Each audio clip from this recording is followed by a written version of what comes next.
तो आगे 3 से देखें। नए टॉपिक में आप सबका बहुत स्वागत है। आज से हम क्लास 8 की मैथ स्टार्ट कर रहे हैं। यदि आप लोग अभी तक हमारे चैनल को सब्सक्राइब नहीं किए, चैनल सब्सक्राइब जरूर करें और वीडियो को अधिक से अधिक अपने दोस्तों को जरूर शेयर करें। देखिए हमारे पास आज का टॉपिक है क्लास 8 की मैथ। इसका टॉपिक है पहला हमारे पास इसमें पहले हम जो हमारे पास बेसिक संख्याएं होती है उसके बारे में जानते हैं। इससे पहले हमारे पास है प्राकृतिक संख्या। ये प्राकृतिक संख्या क्या होती है? हमारे पास ऐसी संख्या है जिसे हम गिन सके, उसे क्या कहा जाएगा? प्राकृतिक संख्या है ना। जैसे हमारे पास 1 हो गया, 2 हो गया, 3 हो गई, 4 हो गई, ये सारी संख्याएं हमारी क्या कहलाती है? प्राकृतिक संख्या है। जैसे हमारे पास 1, 2, 3, 4 कहाँ तक जाए? ये सब अनंत तक जाए। इसे क्या कहा जाएगा? इन्हें कहा जाएगा प्राकृतिक संख्या है। या सिंपल भाषा में बोला जाए तो गिनती की संख्या को क्या बोलेंगे हम? प्राकृतिक संख्याएं कहते हैं। 120 अच्छा, इसको अगर बोला जाए प्रदर्शित किस कहा जाता है? इसे प्रदर्शित करते हैं, इसे प्रदर्शित किया जाता है एन से। इसे कैपिटल एन से प्रदर्शित करते हैं। मतलब कि n इक्वल टू क्या हो जाएगा हमारे पास? 1, 2, 3, 4 जाएगा हमारे पास अनंत तक। इस संख्या को क्या कहेंगे? प्राकृतिक संख्याएं कहते हैं। ठीक है, जैसे हमारे पास 1 हो गया, 2 हो गया, 3 हो गया और संख्या जैसे हमारे पास 10, 15, 20, 25, 30 जो भी है, ये सारी संख्याएं हमारी क्या कहलाएंगी? प्राकृतिक संख्याएं कहलाती हैं। ठीक है, अगला हमारे पास है, अगला हमारे पास होता है पूर्ण संख्या। 5 कट गया पूरा। ये 24 पूर्ण संख्या जिसे बोला जाता है ये जिससे होल नंबर। ये वाला 6, ये वाला 24। 6 गुणे प्राकृतिक संख्या नहीं, पूर्ण संख्या नहीं। होल नंबर क्या होता है हमारे पास? देखिए होल नंबर क्या होता है हमारे पास? जो हमारे पास प्राकृतिक संख्याएं होती हैं, उस प्राकृतिक संख्या में जब शून्य को ऐड करते हैं तो हमारी क्या बन जाती है? होल नंबर यानी कि पूर्ण संख्याएं बन जाती है। यानी हमारे पास यहाँ से 0, 1, 2, 3, 4 ये सारी संख्या हमारी क्या हो जाएंगी? अनंत तक। ये सारी संख्या हो जाएंगी हमारे पास होल नंबर, यानी कि पूर्ण संख्याएं बन जाती हैं। अच्छा, इसको प्रदर्शित करते हैं W से। ठीक है, अगला हमारे पास संख्या है, अब इसे अगली संख्या हमारे पास है पूर्णांक। यहाँ पर आया 15 चौको पूर्णांक यानी कि इंटीजर। आगे ऐसे इसमें गुणा करना। 6 चौक 24 की 4 हासिल आए इंटीजर। ये इंटीजर क्या होता है? पूर्णांक संख्या क्या होती है? जिसमें हमारे पास धनात्मक संख्या और ऋणात्मक संख्या दोनों आती है, उस संख्या कहते हैं पूर्णांक कहते हैं। जैसे हमारे पास लिख दिया जाए, ठीक, इस प्रकार से माइनस अनंत का लिखा जाए। यहाँ से सबका जोड़ डालो। ये -3, -2, -1, 0, 1, 2, 3 कहाँ तक जाएगा हमारे पास? प्लस अनंत तक। ठीक ठीक है, देखिए इसमें दोनों संख्या आ रही है, प्लस वाली संख्या भी आ रही है और माइनस वाली संख्या, प्लस वाली संख्या और माइनस वाली संख्या। इसमें माइनस और धनात्मक यानी ऋणात्मक दोनों संख्याएं सम्मिलित होती है, उसे कहा जाता है पूर्णांक। ठीक है, जैसे देखो यहाँ पे हमारे पास 0 की इधर वाली संख्या हमारी कहलाती है सारी संख्याएं। ये सारी संख्या कहलाती है हमारे पास ऋणात्मक संख्याएं। ये सारी होती है ऋणात्मक संख्या और ये होती है इधर होती 0 उस पार होती है धनात्मक संख्या। धनात्मक संख्या जैसे यहाँ पे लिखा होगा, यहाँ पे आप पूछ रहे हैं इंटीजर के प्रकार कितने हैं, तो 2 टाइप हो जाएगा। पहला हमारे पास ऋण पूर्णांक हो जाएगा और दूसरा क्या हो जाएगा? धन पूर्णांक। पहला हो जाएगा ऋण पूर्णांक, दूसरा क्या हो जाएगा? धन पूर्णांक। अच्छा देखिए, जो हमारे पास पूर्णांक होता है, पूर्णांक को प्रदर्शित करते हैं जेड से। किससे प्रदर्शित किया जाता है? जेड से प्रदर्शित करते हैं, जेड से प्रदर्शित किया जाता है।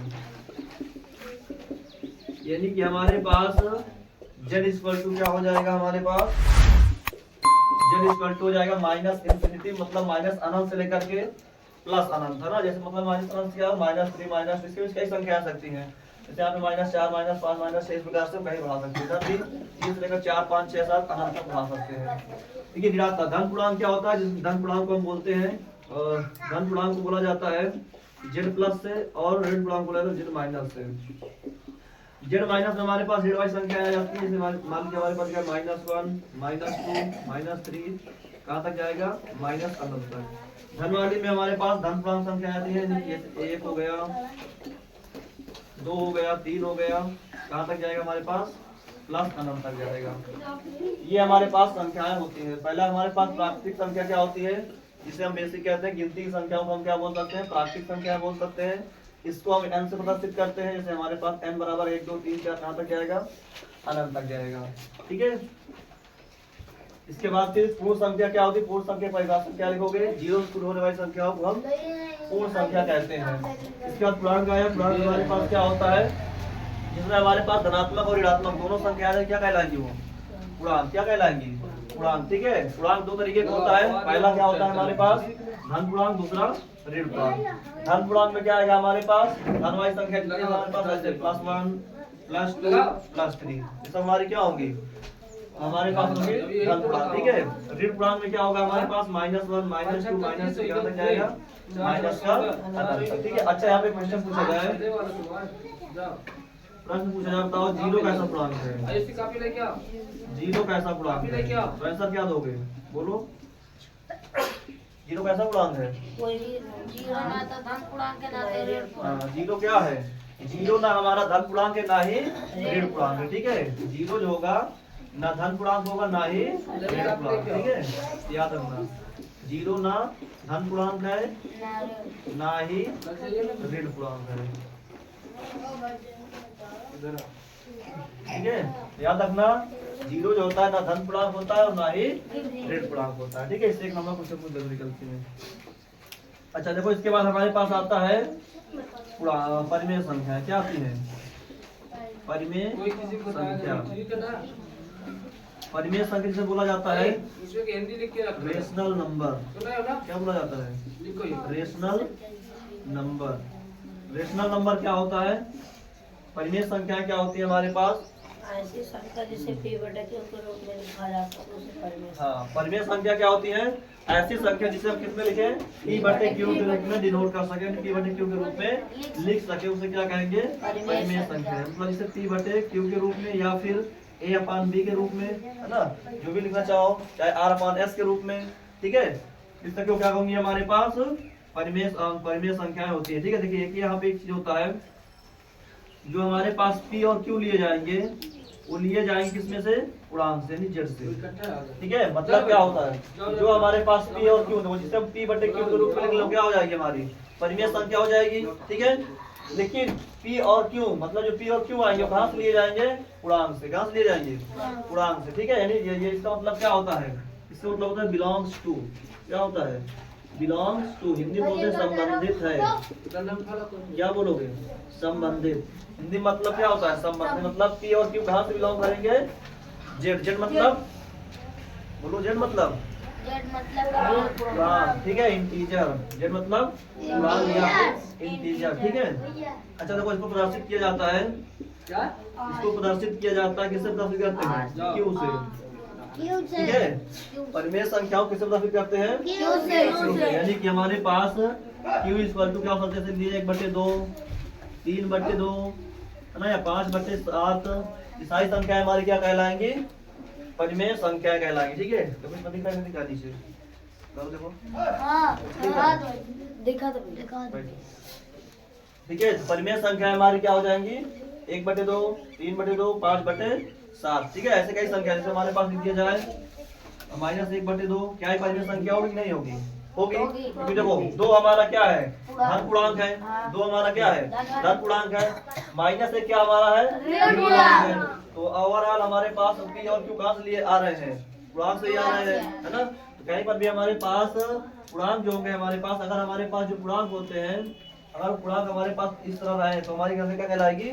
परिमेय संख्या। ठीक है। इससे हमारे पास 1/2 तो 1 और 2 कहाँ से लिए हैं? पूर्णांक से, यानी इंटीजर्स लिए गए। ठीक है। तो हमारी क्या कहलाएंगी? ये परिमेय संख्याएं कहलाती हैं। ठीक है। आगे समझ लें। तो अगला हमारे पास संख्या जो है अगली अपरिमेय संख्या। परिमेय संख्या समझ में आ गई सबको? ये परिमेय संख्या क्या होगी? जिससे p/q लिख लेंगे तो क्या कहलाएगी हमारी? 1/2 हो गई, 3/2 हो गई, 5/5 हो गई, -1/2 हो गई, -3/2 हो गई। सब सारी क्या कहलाएंगी? हमारी परिमेय संख्या। और परिमेय संख्या को कैसे करते हैं? ठीक है। तो अपरिमेय संख्या क्या होती है? जिसे हम p/q के रूप में ना लिख सकें। ठीक है। क्या लिखोगे? जिसे p/q के रूप में ना लिख सके। p/q के रूप में ना लिख सके,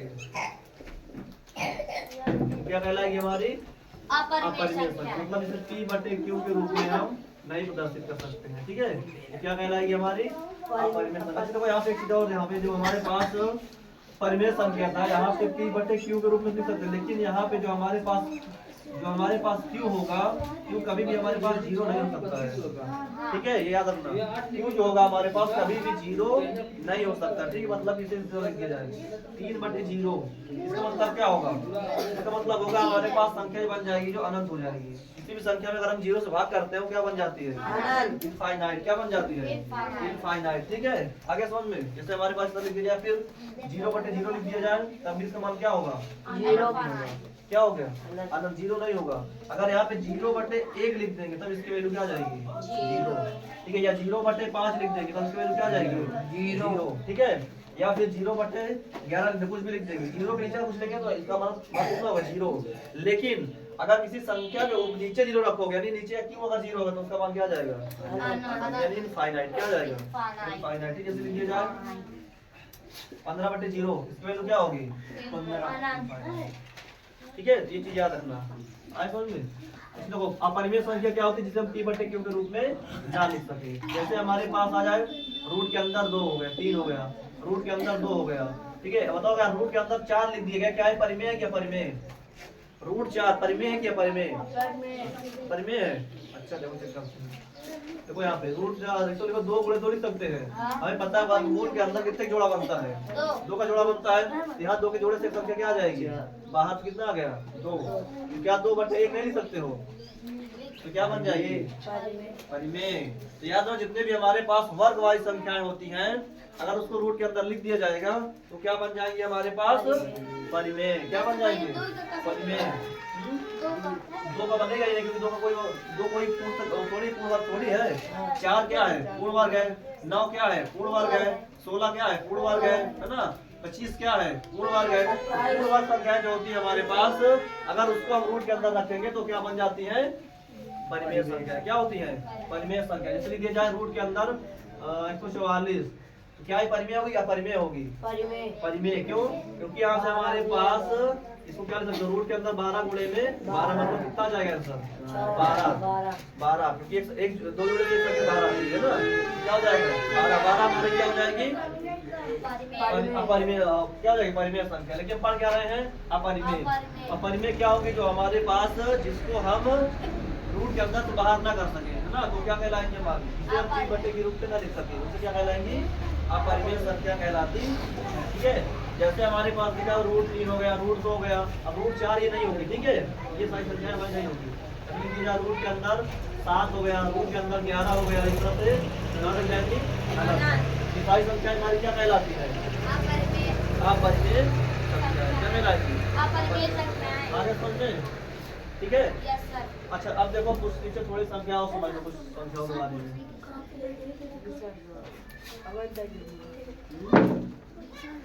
चलिए पहले नंबर से हो जाए, भिन्न क्या होता है? भिन्न क्या होता है? बताओ भिन्न क्या होता है? भिन्न क्या होता है?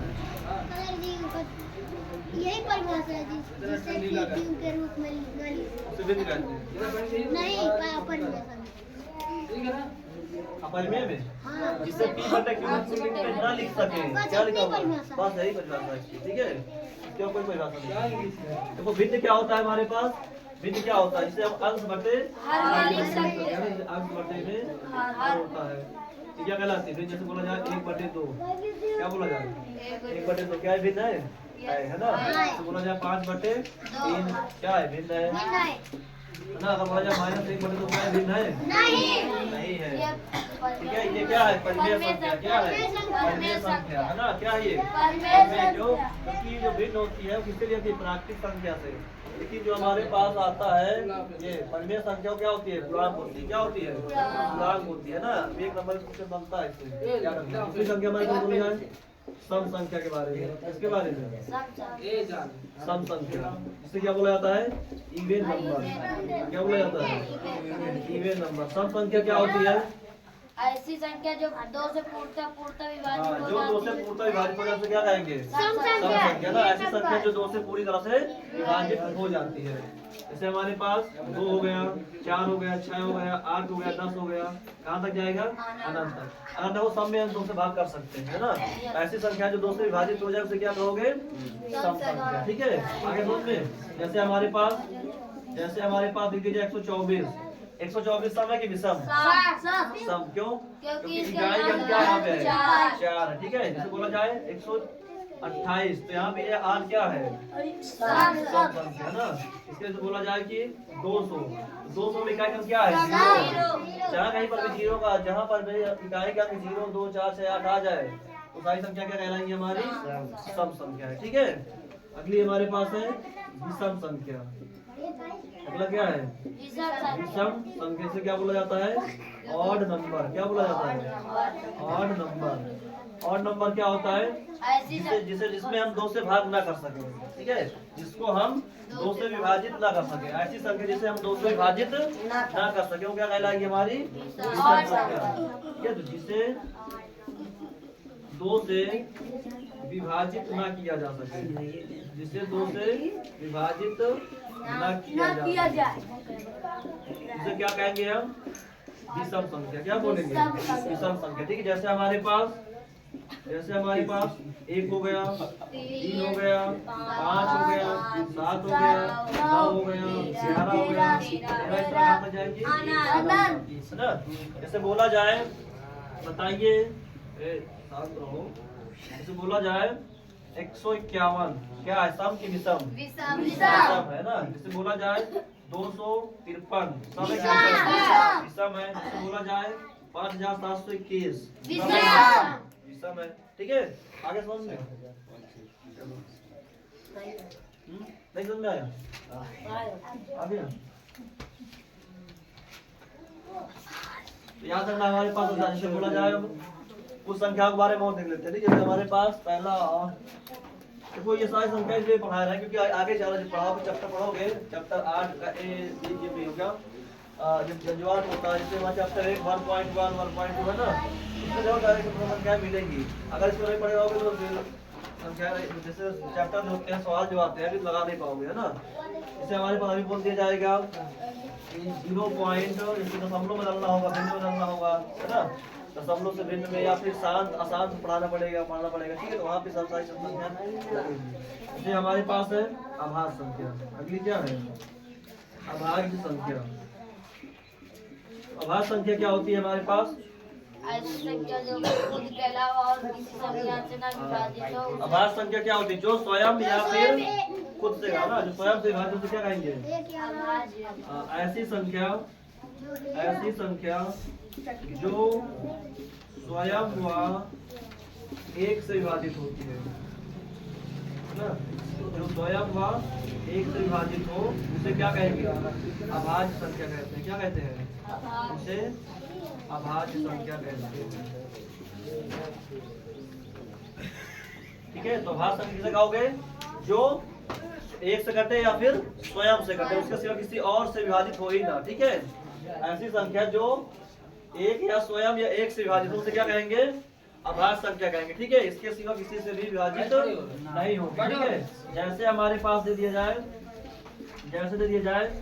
तो बोला जाए 2 हो गया, 3 हो गया, 5 हो गया, 7 हो गया, 11, 13 इस तरह से कहा जाएगा हमारे पास अनंत तक। ठीक है, अच्छा यहाँ पे क्वेश्चन पूछा जाए, बताइए 0 कैसा पूरा? 0 क्या है? सबसे छोटी अभाज्य संख्या क्या है? 0। ठीक है, सबसे छोटी अभाज्य संख्या क्या होगी? सबसे छोटी अभाज्य संख्या क्या होगी? 2। क्या होगी?